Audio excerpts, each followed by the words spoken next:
Welcome back to A Little Faith. I am Levi. I'm very happy to be here with Helen. How are you doing, Helen? I'm good, thanks. Yeah, I mean I've been like walking around the block with my kids every day since probably Friday afternoon. But apart from that, we haven't been far. So yeah, I'm good. But I think we're in a weird situation. Very very strange at the moment. These are very strange times, and that's why we are recording tonight. We just figured it was worth kind of recording an episode. We're both like hosts of this podcast, I guess, technically, but the idea was to just put down some thoughts, that we're having, that we're hearing other people are having. And hopefully this can be an encouragement to people kind of in this really crazy time, but honestly, also just a time to vent for us, like it's been a lot since last week. I've been kind of timelining it back to last Tuesday. So last Tuesday was March 10th, and I was watching basketball, and they were canceling the basketball game while it was happening, or like right before it started.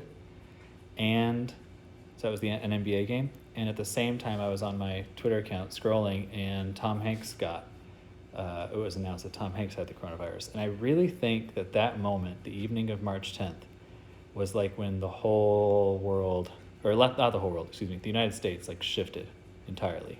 Like it was like, oh, okay, we're going to take this seriously now. So it's kind of been funny or interesting pointing back to that moment, because things have been so weird ever since then. Because the market had crashed the day before. Remember, so last week Monday, which is the 9th, the market drops by like 9 percentage points. And then it did terribly on the Tuesday as well. And we've been in this kind of new coronavirus reality since then. So it's been almost 2 weeks, or I guess a week and a half, 10 days. Crazy. Yeah, I feel for me my timeline started just 2 days before yours. On the Sunday evening, some of the mums on a local Facebook group were saying that some other school districts in our area, but not our school district, were going to close on Monday so that they could do an action plan about how they were going to teach kids remotely if schools had to close. And then on Monday there was more chat about that, and it just happened to be parent-teacher conference last week, so my son had like 3 half days anyway. And when it got to our parent-teacher conference, they said, well, don't come into the school, we're just going to do it by telephone. So my son's teacher called me by phone, and we, had a chat. And then the next day was just another half day. And then they called a half day. That was just for the elementary schools. They called a half day for the whole school district on Friday. And the teachers had their strategy meeting about how they were going to, do online learning and remote learning if they needed to close. But by the time it had got to Friday lunchtime, I think we all knew that our children were not going back to school the week after, the week that we're now in. And so that Friday evening, I was like, okay. Like on the Thursday, I decided to go to the grocery store because we were running low on things, and then I ended up buying a bit more. And then on Friday, there were things I'd forgotten, and I went back and I was like, oh, okay, I'm going to grab a bit more now, because I don't know how long this is going to last. But I didn't feel like I was panic buying, but I saw a lot of it. And I think it was just very weird atmosphere, very tense. Even people I knew, we kind of stopped to talk to each other. Some people were wearing white gloves, and already a lot of fear. And like I had never seen the grocery store like car park that full before. I had to park like a really long way away from the store. I had to find a cart in the parking lot because there wasn't one outside the store, just stuff like that. And I'm just seeing so many empty shelves. Yeah, very surreal.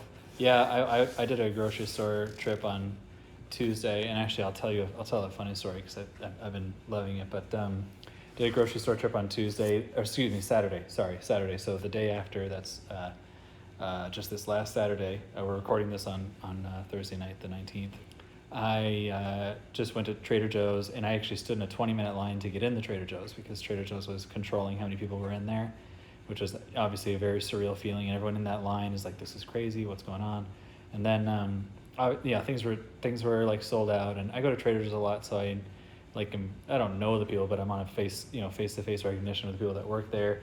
And I asked, so what was going on? Like, why are some things like random? Like there was no apples there. And he said, we haven't actually ordered for 5 days. We haven't sent an order to distribution.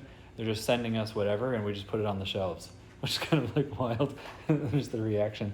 So then, yeah, didn't get everything I needed, but then we had a plan to go to the Indian market in our town, and I went there. And what was funny is because that was where Jess and I were going to do like our emergency buying, was we were just going to get a big bag of rice and a big bag of lentils. Jess does a lot of, well, yeah, we both do a lot of Indian cooking. No problem getting the rice. There was tons of rice there, but the lentils were all sold out. And I would get it to the front checkout, and I'm like, so lentils are all gone, right? And she said, oh yes, lentils all gone. They're like toilet paper, all gone, all gone. So funny. Yeah, but even in the regular grocery stores, all the canned beans, all the dried beans, all the lentils, they were sold out. And I was joking with my vegetarian and vegan friends that we like our vegan friend went to the supermarket and they're like, there's no food for us. Like basically even the meat eaters have taken the pulses. Yeah, that was their emergency buying. I had a moment at the Trader Joe's where I was gonna get, like, I had it on my list to get like 2 bags of pasta, and then someone next to me grabbed like 6 bags of pasta, and there was still pasta on the shelves, and I was like, oh yeah, pasta's perfect, and I should take some more. And I literally took it, went around the corner to the next aisle, and went back and put it back, because I was like, what am I doing? Like that was a complete emotional purchase based on like, oh, this is gonna sell out. And actually, just to make the full circle, I know someone who went to that same Trader Joe's here in Simi Valley 3 hours later, and all the pasta was sold out, and all the meat, like in the fresh meat, and I'd bought a couple things in the meat aisle, was sold out by 10:30. So I was in there at 8 a.m. and it was all gone by 10:30, which is crazy. So just very surreal. But also, Jess and I have been struggling with just like how this is not a real hardship. It's been a very strange time, but like not getting what you need to get at the store is like, that's what's been so surreal about this. Like for so many people who are less financially well off, or, you know, just less stable in life, like their hardships are so much more serious now. And that has been kind of bothering, like been on my mind, is that one of the weirdest parts of this week is like, I've been, so fast forward, on Monday, I got sent home from work for 30 days. So I'm a outside salesperson, and now I need to work from home for 30 days, which is, you know, okay, I can do that. I can work remotely. Our office isn't closing, but we're getting down to a smaller number of people.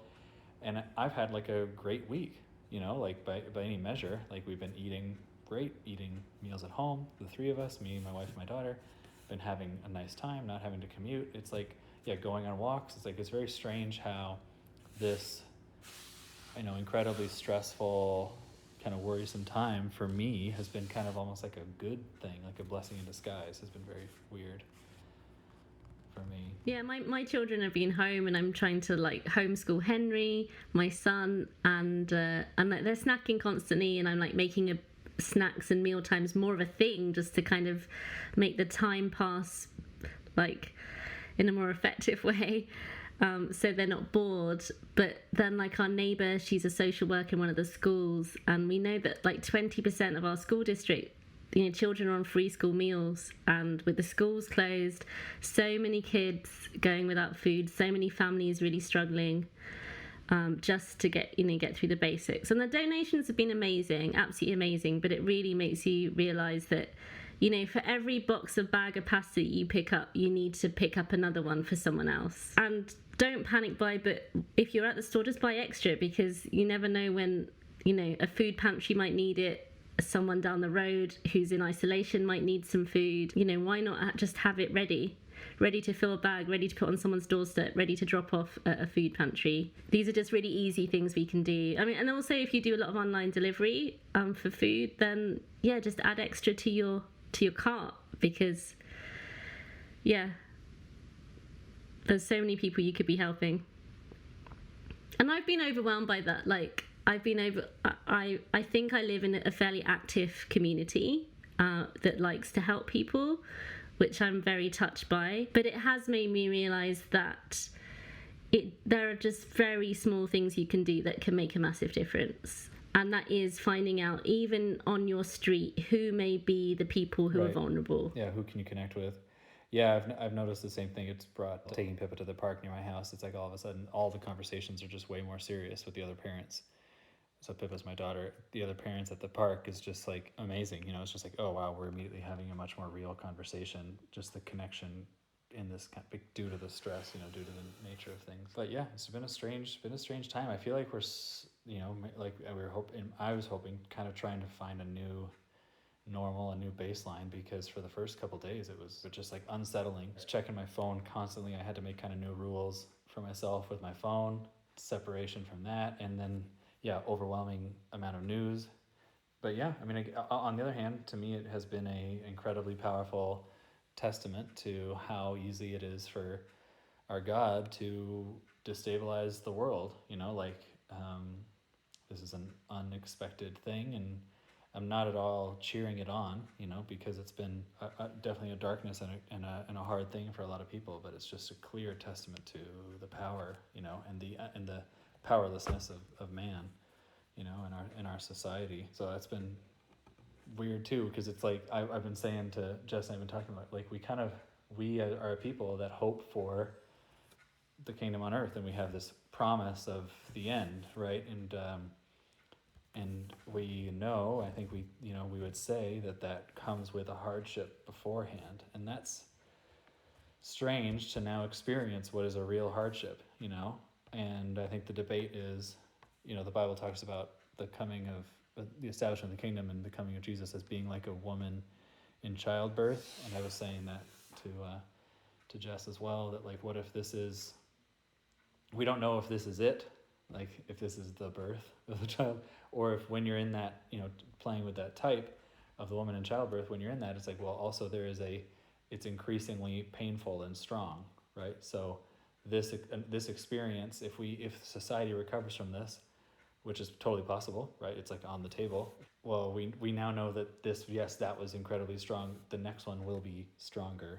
Yeah, it's almost like a Braxton Hicks, yeah? Like, it's not a real contraction, if we're going with this pregnancy metaphor. It's just a warning, and a massive wake-up warning, I think, to the whole world and to people on many different levels. The amount of international travel there is, the way people use their money to travel for good and or just for pleasure, when there are so many people who will never ever travel anywhere because of the poverty they live in. And now this illness is affecting people of all walks of life, and coronavirus doesn't choose between rich or poor. Actually, it's affecting everyone. Yes. No, yeah, it has been. And yeah, everyone and everywhere, it feels like that's what's been amazing too, how quickly it's spread. Like, I feel like the United States was kind of one of the last countries in a way, but now Canada, Australia, like all the rest of the Western countries have been taking the same measures. Like we've kind of been talking about, I think there are some kind of benefits. Like it's been cool to see how our community has supported each other, our church communities and our local community, like you're saying. But then also just encouraging, like I already said, like my own example of just being more patient. Or not patient. It's funny. The patient was the first word that came to my mind, but just like more relaxed at family meal times. Like there's nowhere to go. Yeah, we're not in a hurry. I think we're all so busy normally, aren't we? And I think we are on the verge of burnouts a lot in our lives, and this is a real time to pause and to rest. I've been sleeping more, and we've been eating. It's a time to pray. It's a time to pick up your Bible and really take some time to read it, and preferably read that with someone else, even if it's not in your own home. I think, like, oh hey, maybe I could do this on Skype or Zoom. Maybe I could just call someone, particularly people who are in isolation, that could benefit them by sharing that, and taking more family time with our children, with or our housemates, or whoever we might be living in. And some people are just stuck in different places. They haven't managed to get home, so they have, whoever they're with, they're with them, and they're working in that kind of relationship of survival and supporting each other. And we know that we have this amazing spiritual family and community, like beyond our own homes and our own churches. Had a really beautiful online service last Sunday with my church, my ecclesia, and everyone was so pleased to see each other, even just after that first week. Smiling faces, care for one another, a strange feeling of intimacy, even though everyone was in their own homes. I felt like everyone could participate and share, and it was interesting. I saw a couple of people's names on there who didn't speak, but I hadn't seen them for a while at church. but they'd actually decided to dial in for the call, for the video call, the phone call. Even speaking to some old members who've moved away, they're like, oh hey, I would love to join in next week. So I'm like, sure, I'll email someone and they'll invite you. So I think this is such an opportunity to expand what I would call our digital church. The way we can use technology to connect with each other and support each other. Funny. I just got a text message that California.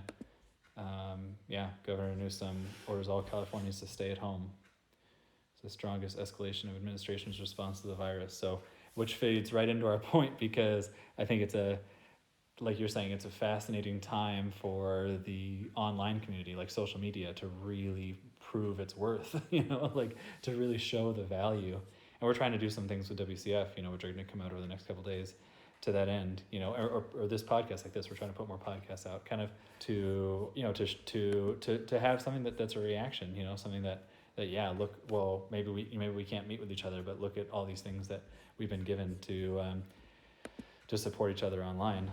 Yeah, and I think just as we might not be noticing people who are out and about on our street, we need to be also noticing people who are not, who we don't know how they are.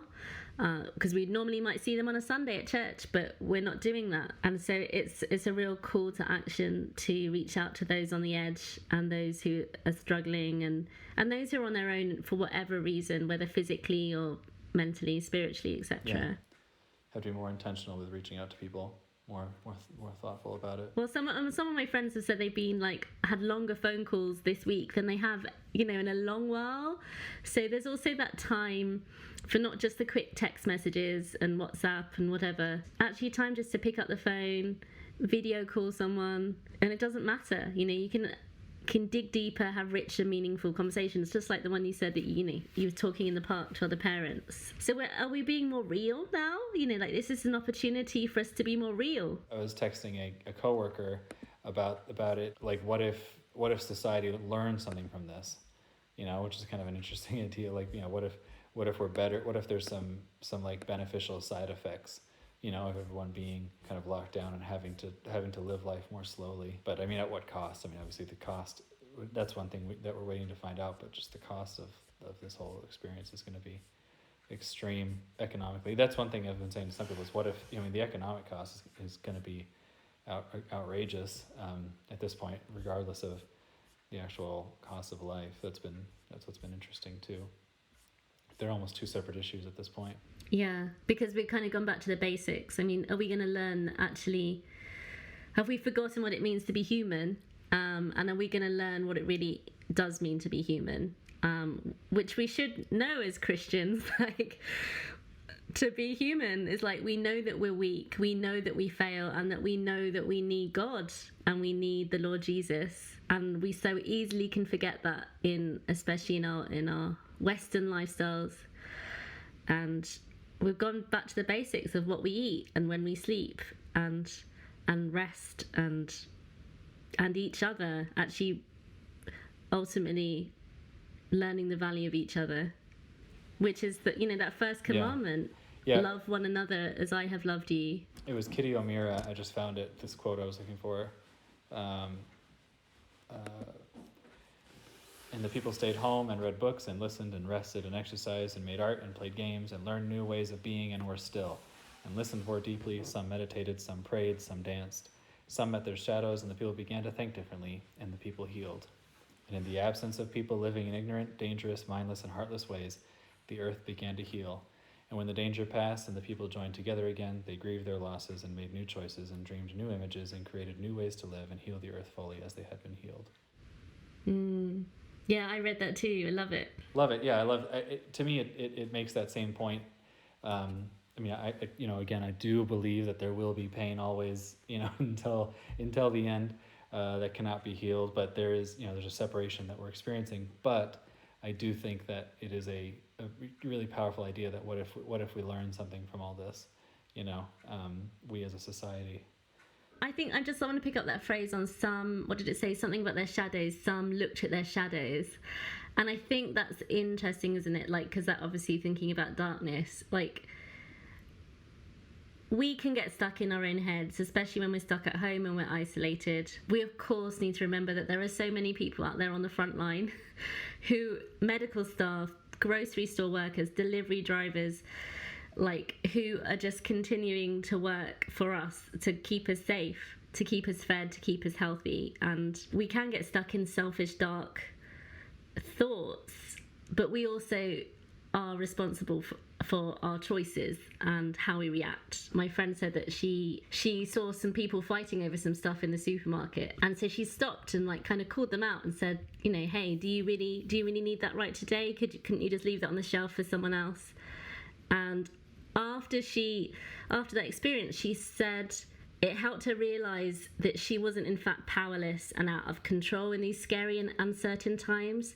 She absolutely had the power to decide how to react, how to act with intention, and in doing so, impact her immediate community, even in the smallest of ways, like behaving better in the grocery store, for example. I was really touched by that because, and I think that's what I would love to say to anyone listening to this podcast, is that you have a choice of how you react to this situation.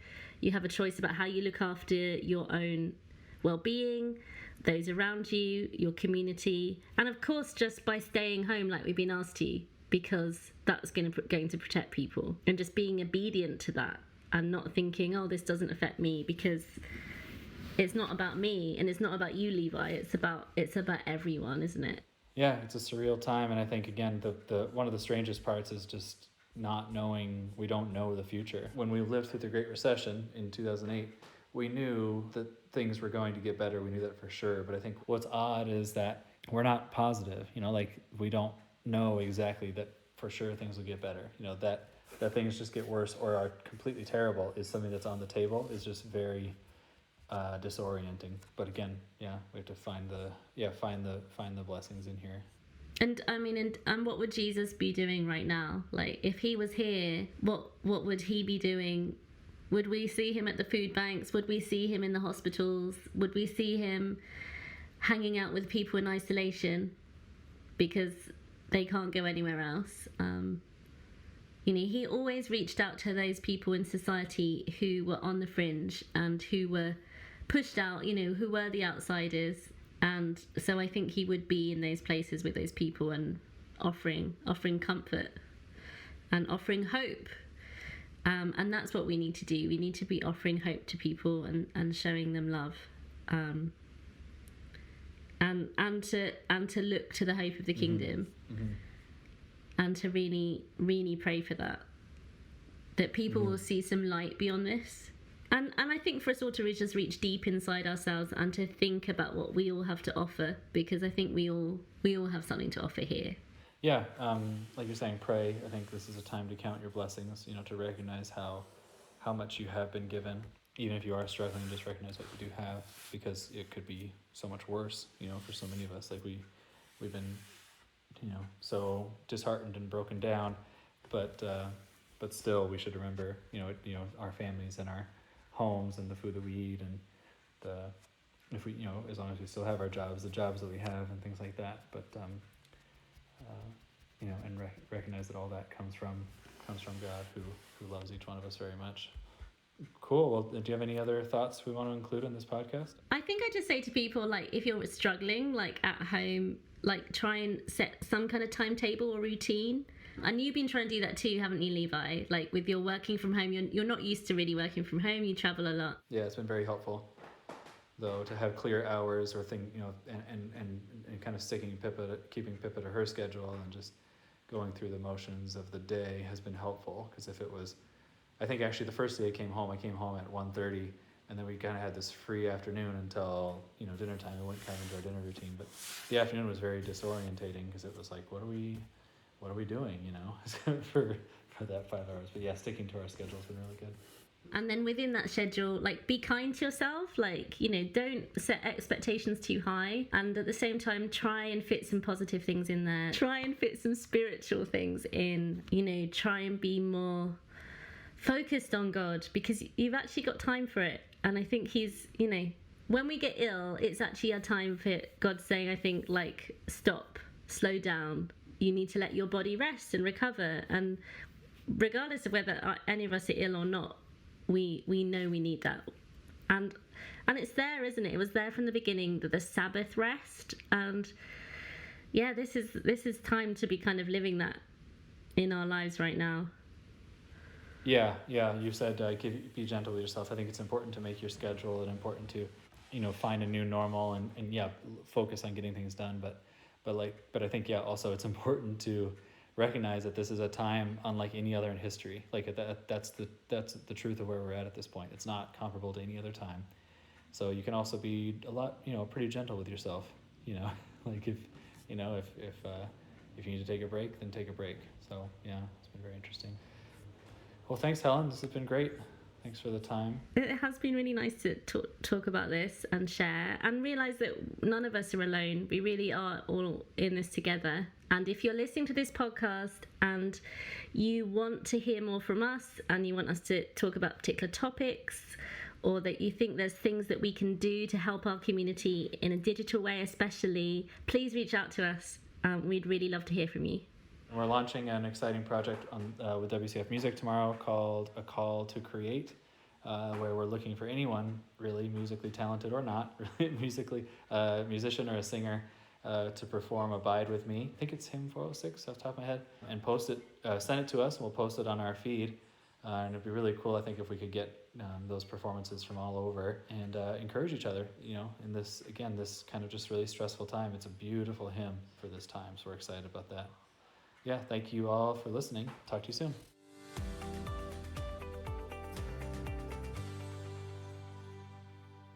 Hello, this is Tom from the Platform, a Christadelphian podcast that tackles challenging topics and how we talk about them. Our aim is to bring self-awareness to the debate in the Christadelphian community and instill good conversation through listening techniques. You can find us on all good podcasting platforms, and we are proudly supported by the WCF. We look forward to you joining the conversation. If you have any comments or questions, you can find us on Twitter and Facebook.